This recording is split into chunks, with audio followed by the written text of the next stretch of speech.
चलो इस क्लास में हम लोग अब डिफरेंशियल इक्वेशन को सॉल्व करना सीखेंगे कि कैसे सॉल्व करना है। पहली क्लास में क्या देखे थे, पहचान रहे थे, ऑर्डर देखे, डिग्री देखे, पहचान पत्र देखे, ठीक है।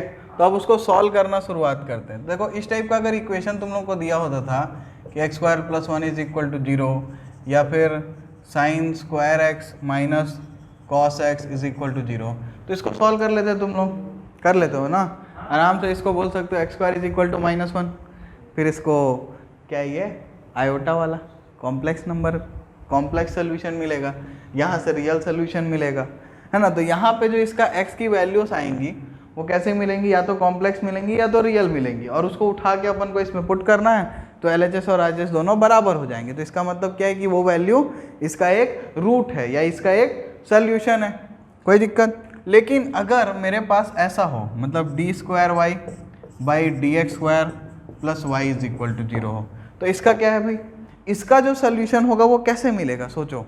तो इसको मैं क्या लिख सकता हूँ, इसको मैं लिख सकता हूँ d square y by d x square is equal to minus y. फिर क्या लिख सकते हैं, d square y by minus y is equal to d x square. 2 बार इंटीग्रेट करोगे वाई मिलेगा, है ना, लेकिन वाई जो मिलेगा वो एक्स का एक फंक्शन मिलेगा क्या। तो इसका मतलब इसका जो सोल्यूशन है, ये जो ऊपर वाला इक्वेशन है, इसका जो सोल्यूशन है वो कैसा होगा, वो एक फंक्शन होगा, ठीक है। कैसा होगा, एक फंक्शन होगा। और ये फंक्शन को जब इसमें पुट करेंगे उसको और उसके डेरिवेटिव्स को, तो यहाँ पे भी LHS और RHS दोनों इक्वल हो जाएगा। क्या ये बात समझ में आई।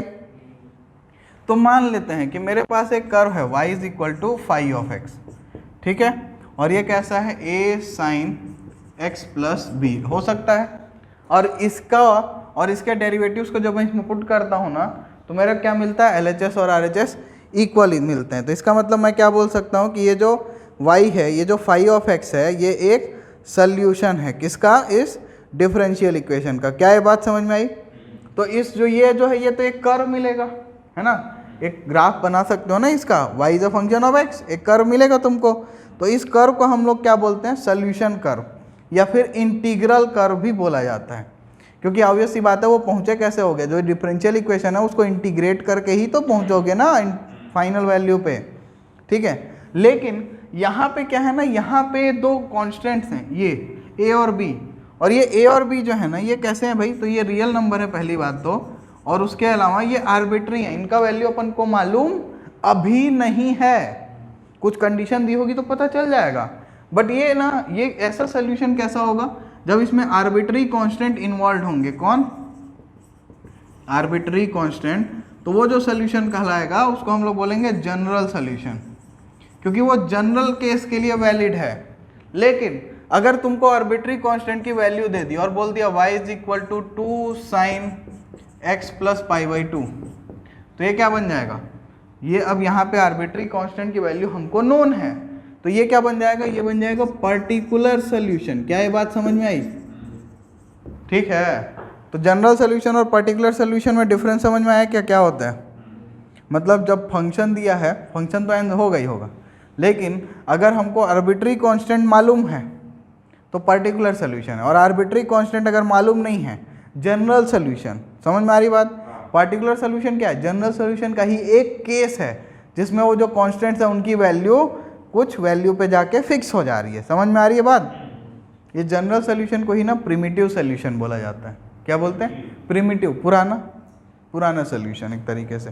और उस प्रिमिटिव सोल्यूशन में ही तुम कुछ कंडीशन सेटिस्फाई कराओगे तो तुमको क्या मिल जाएगा, पर्टिकुलर सोल्यूशन। तो पर्टिकुलर सोल्यूशन पता करने के लिए तुमको कुछ और एक्स्ट्रा सेट ऑफ डाटा तुमको क्वेश्चन में मिलेगा, केवल सीधा सीधा नहीं मिलेगा। क्या ये बात समझ में आई। तो अगर सोल्यूशन में हमारा आर्बिट्री कांस्टेंट है तो वो क्या है, जनरल सोल्यूशन, और नहीं है तो क्या है, पर्टिकुलर सोल्यूशन। क्या ये बात समझ में आई। तो अभी हम लोग डायरेक्ट सॉल्यूशन करने तो नहीं जाएंगे, अभी तो शुरुआत हुई है चैप्टर की। तो अभी हम लोग क्या करेंगे, वेरिफिकेशन का काम तो कर ही सकते हो ना यार, डिफरेंशिएट करना तो आता ही है ना। तो मैं तुमको ये बताऊंगा और तुम उसमें डालोगे, अगर LHS RHS इक्वल मिला तो मतलब क्या है, दिस इज अ सॉल्यूशन, नहीं मिला तो नहीं है। मतलब तुमको आसान भाषा में x की वैल्यू यहाँ पे दे रहा हूँ तो यहाँ रख के देख सकते हो ना कि कब मिलेगा ये 0, तो वही तुमको यहाँ पे करना है कि हम तुमको फंक्शन बताएंगा, तुम उसको डिफ्रेंशिएट करके वैल्यू डालेगा और चेक करेगा कि क्या ये है कि नहीं। तो एक क्वेश्चन देखो, तो बोल रहे हैं कि verified that the function y is equal to e की power minus 3x is a solution of differential equation d square y by d x square plus d y by d x minus 6y is equal to 0। तो ये बोल रहे हैं कि भाई ये जो ऊपर जो फंक्शन लिखा हुआ है ये इसका सोल्यूशन है, तो करना क्या पड़ेगा, y मालूम है, d y by d x और d x square y by d x square निकालना पड़ेगा।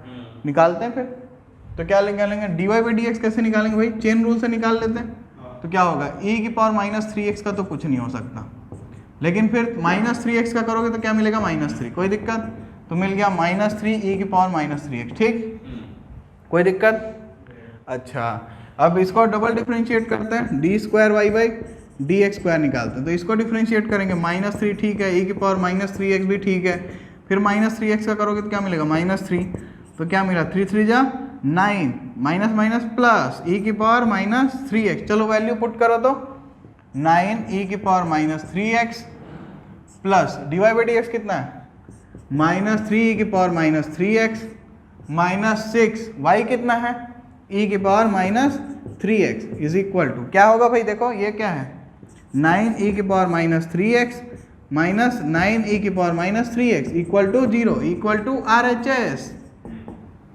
तो इसका मतलब क्या है कि this y is equal to e की power -3x is a solution of the given differential equation. क्या ये बात समझ में आई? चलो इसको नोट करो, फिर एक आध क्वेश्चन और देखते हैं। चलो तो एक और क्वेश्चन देखते हैं, ये क्या है भाई, verify that the function y is equal to a cos x plus b sin x where a, b is element of R is a solution of the differential equation d square y by dx square plus y is equal to 0। ठीक है भाई, इसका solution check करना है, क्या करें, differentiate करते हैं, सबसे पहले d y by d x निकालते हैं। चलो तो d y by d x कितना होगा, ए तो कांस्टेंट है cos x का minus sine x plus b sine x का cos x, ठीक है, तो इसको क्या लिख सकते हो भाई, इसको लिख सकते हो b cos x minus a sine x, ठीक है ना। चलो डबल डिफरेंशिएट करते हैं, d square y by d x square कितना आएगा, b cos x का minus sine x minus a sine x का cos x। तो ये क्या है भाई, माइनस कॉमन लेंगे तो क्या मिलेगा, a cos x plus b sine x, ठीक है ना। तो ये कितना है, ये तो y है क्या, हाँ या नहीं, तो इक्वेशन में पुट करोगे तो क्या मिलेगा, -y plus y is equal to 0 is equal to RHS।